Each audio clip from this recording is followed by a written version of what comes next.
యాదాద్రి జిల్లాకు చెందిన నరేష్, స్వాతి ప్రేమ కథ విషాదాంతమైంది. ప్రేమ పెళ్లి చేసుకున్న నరేష్ను లింగరాజుపల్లిలోని తన పొలంలో స్వాతి తండ్రి శ్రీనివాసరెడ్డి దహనం చేసినట్లు పోలీసుల దర్యాప్తులో వెల్లడైంది. శ్రీనివాసరెడ్డిని అదుపులోకి తీసుకుని విచారించగా అసలు విషయం బయటపడింది.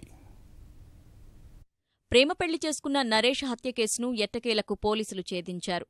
కేసును ప్రతిష్టాత్మకంగా తీసుకున్న పోలీసులు వివిధ కోణాల్లో దర్యాప్తు చేపట్టారు.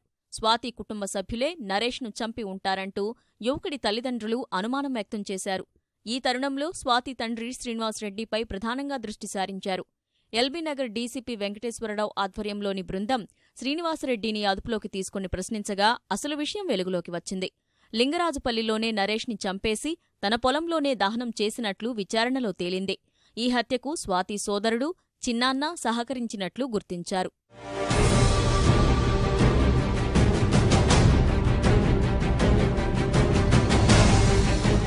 స్వాతి ఆత్మహత్య ఘటనపై డీసీపీ ర్యాంకు స్థాయి అధికారితో దర్యాప్తు చేస్తున్నామని రాచకొండ సీపీ మహేష్ భగవత్ స్పష్టం చేశారు. పరారీలో ఉన్న నరేష్ ఆచూకీ కోసం ప్రత్యేక బృందాలు గాలిస్తున్నాయన్న ఆయన ఆచూకీ తెలిపిన వారికి 50,000 బహుమతి ఇస్తామని ప్రకటించారు. కేసుపై జూన్ 1న కౌంటర్ దాఖలు చేస్తామని సీపీ ప్రకటించిన మరుసటి రోజే నరేష్ చనిపోయినట్లు వెలుగుచూసింది.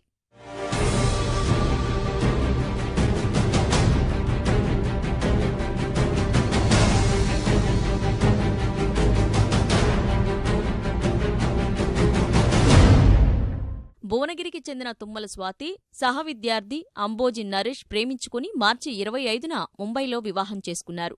ఆమె తండ్రి తుమ్మల శ్రీనివాసరెడ్డి ప్రోద్బలంతో ఇద్దరూ ఈ నెల 2న భువనగిరికి వచ్చారు. స్వాతిని ఆమె తండ్రి తీసుకెళ్లాడని, అప్పటినుంచి తన కుమారుడు కనిపించటం లేదంటూ నరేష్ తండ్రి హైకోర్టును ఆశ్రయించారు. ఆ ఫిర్యాదుపై విచారణ చేపట్టిన హైకోర్టు స్వాతి ఆత్మహత్యకు పాల్పడిన ఘటనపై సీనియర్ ఐపీఎస్ అధికారితో విచారణ జరిపించాలని డీజీపీని హైకోర్టు ఆదేశించింది. గతంలో 2 సార్లు ఆత్మహత్యకు ప్రయత్నించినా ఆమె ప్రాణాలు ఎందుకు కాపాడలేకపోయారని సూటిగా ప్రశ్నించింది. స్వాతిని తమ ముందు హాజరుపరచాలని కోర్టు ఆదేశించిన మరుసటి రోజే భువనగిరిలో ఆత్మహత్యకు పాల్పడింది. నరేష్ అదృశ్యంపై జూన్ 1న పూర్తిస్థాయి నివేదిక సమర్పించాలని పోలీసులను హైకోర్టు ఆదేశించింది. చివరకు అన్ని కోణాల్లో దర్యాప్తు చేపట్టిన పోలీసులు నరేష్ హత్యకు గురయ్యాడని నిర్ధారణకు వచ్చారు. స్వాతి తండ్రి నరేష్ను హత్య చేసి లింగరాజుపల్లిలోని పొలంలోనే దహనం చేసినట్లు గుర్తించారు. నిందితులు శ్రీనివాసరెడ్డితో పాటు స్వాతి సోదరుడు, చిన్నాన్నను అరెస్టు చేశారు.